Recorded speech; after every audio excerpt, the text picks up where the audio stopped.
کسی ایک بندے کو تکبر کی اجازت دے دے تو وہ اپنے مخصوص بندوں یعنی انبیاء اور اولیاء کو اس کی اجازت دیتا، لیکن ذات خداوند متعال تمام بری صفت سے پاک ہے، اس نے ان کے لیے بھی تکبر کو مکروہ قرار دیا اور فروتنی کو پسند فرمایا، چنانچہ انہوں نے اپنے سینے زمین سے ملے اور چہرے خاک آلودہ رکھے، مومنین کے آگے انکسار سے جھکتے رہے، دنیا میں کمزور حالت میں رہے۔ رسول اسلام صلی اللہ علیہ وآلہ وسلم فرماتے ہیں، بہار الانوار میں روز قیامت تم میں سب سے زیادہ پسندیدہ اور میرے قریب ترین وہی ہوگا جس کے اخلاق بہترین اور جس کا تواضع سب سے زیادہ تر ہو۔ روز قیامت غرور تکبر کرنے والے مجھ سے سب سے زیادہ دور ہوں گے۔ امام جعفر صادق علیہ السلام فرماتے ہیں، کافی جلد نمبر 2 باب کبر، آسمان میں 2 فرشتے ہیں جو لوگوں پر موکل ہیں تاکہ جو کوئی تواضع کرے اسے معزز اور اس کے مرتبے کو بلند کرے، اور جو کوئی غرور و تکبر کرے اسے ذلیل و خوار کرے۔ امیر المومنین امام علی علیہ السلام فرماتے ہیں، نہج البلاغہ خطبہ نمبر 92، تکبر وہ چیز ہے جس سے خداوند عالم نے اپنے ان بندوں کو جو ایمان سے سرشار ہیں نماز، زکوٰۃ، مقررہ دنوں میں روزوں کی کوشش کے ذریعے محفوظ رکھا تاکہ ان کے اعضاء و جوارح سکون حاصل کریں۔ آنکھوں کو احساس عاجزی جھکا دیتا ہے، نفس کو رام کر دیتا ہے، دلوں کو متواضع بنا کر خود پسندی کو ان سے نکال دیتا ہے، کیونکہ نماز میں نازک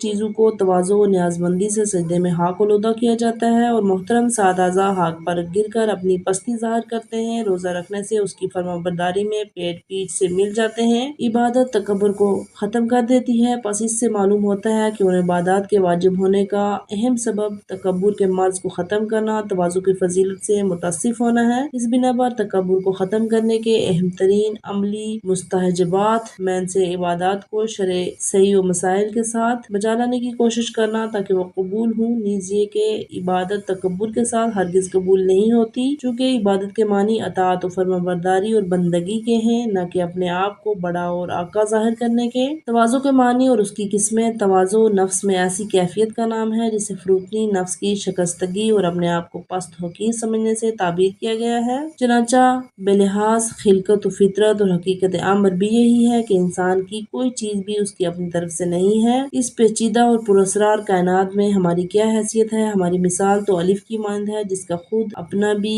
کچھ نہیں ہے۔ تواضع اپنے مواقع کے لحاظ سے 3 قسم کا ہوتا ہے: پہلا، خداوند عالم کے سامنے تواضع انکساری، دوسرا، پیغمبر امام کے ساتھ تواضع، تیسرا، لوگوں کے ساتھ تواضع۔ خداوند عالم کے ساتھ تواضع کیا ہے؟ جب بھی انسان یہ یقین کر لے اور سمجھ جائے کہ اس کا اپنا وجود، اس سے متعلقہ تمام چیزیں خدا کی طرف سے ہیں، بغیر کسی حق طلب کے خداوند عالم نے اسے بے حد بے شمار نعمتیں عطا کی ہیں، کچھ بھی جو ہے وہ جو رکھتا ہے سب خدا کی طرف سے ہے، نفس میں ایسی کیفیت پیدا ہو جاتی ہے کہ جسے حق کے مقابل پستی انکساری سے تعبیر کیا جاتا ہے، اور اس حالت کے چند لوازمات ہیں جن میں سے ایک یہ ہے کہ اس کے سامنے اطاعت اور خلوص کے ساتھ اس کی فرمانبرداری کی کوشش کرنا، یعنی ہمیشہ اس کی رضا حاصل کرنے کی کوشش کرتا رہے، عبدیت کے وظائف کو انجام دہی میں اخلاص کے ساتھ اپنے آپ کو ہمیشہ قصوروار سمجھے، کیونکہ جس طرح وہ عبادت و پرستش کا سزاوار ہے اس طرح اس کی عبادت اور پرستش نہیں کی اور اپنے آپ کو اس چیز کا حقدار نہیں سمجھے۔ ان میں سے کئی نعمتوں پر تجوید شکر ہے، اسے حاصل ہوتی ہیں، اور مستحب ہے نئی نعمتیں حاصل ہونے پر جب بھی گزشتہ نعمتوں کو یاد کرے تو سجدہ شکر کرے،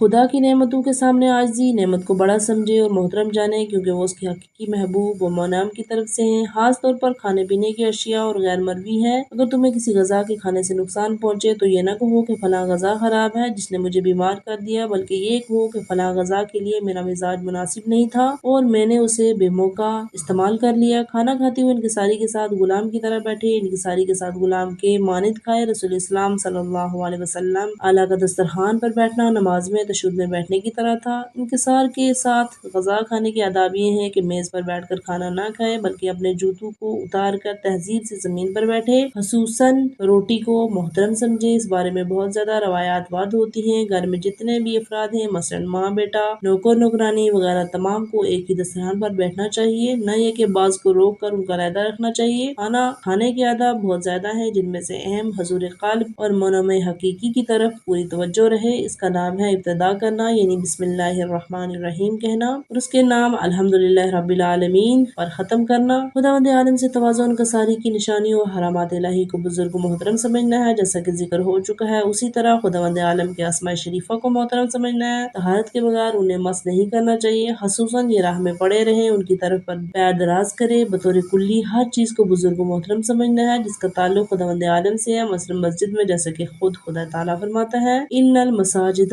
بے شک شک مسجدیں خدا کے لیے ہے۔ اس بنا پر مسجد میں تھوکنا اور بدبو کے ساتھ داخل ہونا یا بلند آواز میں بولنا یا دینوی باتیں کرنا، یہ تمام باتیں تواضع کے خلاف ہے۔ پیغمبر اور امام کے ساتھ تواضع، خداوند عالم کے سامنے فروتنی اور عاجزی کی سب سے بڑی علامت پیغمبر اکرم کے سامنے، امام کے سامنے عاجز و انکساری ہے، کیونکہ وہ اللہ تعالیٰ کی بڑی نشانیاں اور اس کے نمائندے اور خلفاء ہیں۔ ان کے سامنے عجز و انکساری خداوند عالم کے سامنے تواضع اور عاجزی ہے، اس لیے حتی المقدور عجز و انکساری میں کمی نہ آنے پائے۔ ان کے سامنے تواضع و عاجزی یہ ہے کہ ان کے اسماء مبارک کو بغیر طہارت کے نہ چھوئے، ان کی قبروں کے آگے کھڑے ہو کر نماز نہ پڑھیں، ان کا نام انتہائی احترام کے ساتھ لیں، ان پر درود و سلام بھیجیں۔ بعض علماء دین بغیر وضو کے 14 معصومین علیہ السلام کا نام زبان سے نہیں لیتے تھے۔ مروی ہے کہ امام جعفر صادق علیہ السلام حضرت محمد مصطفیٰ صلی اللہ علیہ وآلہ وسلم کا اسم مبارک لیتے تو اس قدر جھکتے تھے کہ آپ کا چہرہ مبارک زانوں کے قریب ہو جاتا تھا، اور اس طرح بعمل علماء اور سادات جلیلہ کے ساتھ عجز و انکساری پیغمبر اسلام کے ساتھ تواضع و عاجزی ہے، جیسا کہ پہلے ذکر ہو چکا ہے۔ لوگوں کے ساتھ تواضع،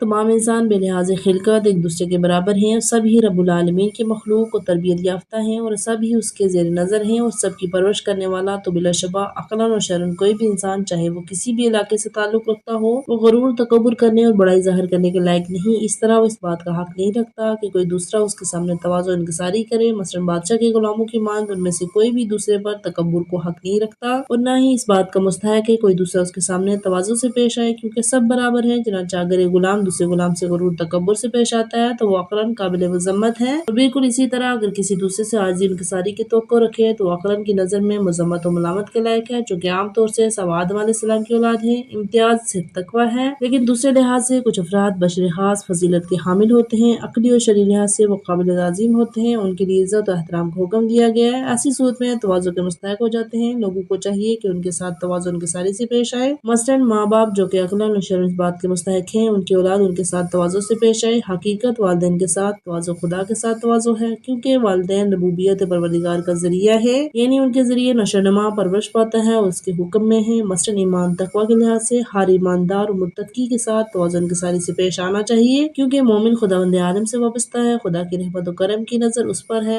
حضرت امام محمد باقر علیہ السلام فرماتے ہیں، مومن کی حرمت خداوند عالم کے نزدیک کعبے کی حرمت سے زیادہ ہے۔ در حقیقت مومن کے ایمان کی بنا پر اس کے ساتھ انکساری سے پیش آنا خدا عز و جل کے سامنے عاجزی و انکساری ہے۔ مثلاً ایسا غلام جو بادشاہ کی نظر میں دوسرے غلاموں کی بنسبت زیادہ مقرب ہو، اس سے گہری وابستگی ہو، اب ایسی صورت میں اس غلام کی عزت کرنا بادشاہ کی عزت ہے، اس کی توہین بادشاہ کی توہین ہے۔ اسی طرح عالم اور معلم کے سب لوگوں پر لازم ہے عالم کی برتری فضیلت کی بنا پر اس کا احترام کریں، اور اسی طرح سن رسیدہ قوم کے بزرگ مہمان وغیرہ کی عزت ان کے ساتھ فروتنی سے پیش آنے کا خاص طور سے حکم دیا گیا ہے۔ کافر اور فاسق کے ساتھ تواضع غلط ہے، یہ وہ افراد ہیں جن کے سامنے تواضع و انکساری کسی بھی وقت صحیح نہیں، بلکہ ان کے ساتھ برابری اور برتری کا اظہار کرنا چاہیے۔ وہ کافر ہیں، یعنی کافر کے ساتھ کسی قسم کا تواضع نہیں کرنا چاہیے۔ وہ خداوند عالم سے بغض رکھتا ہے اور اس نے اپنے آپ کو درجہ انسانیت سے گرا کر ہر پست شے سے زیادہ پست تر کر لیا ہے۔ وہ کافر کل روز قیامت یہ آرزو کرے گا، یقول الکافر یا لیتنی کنت ترابا،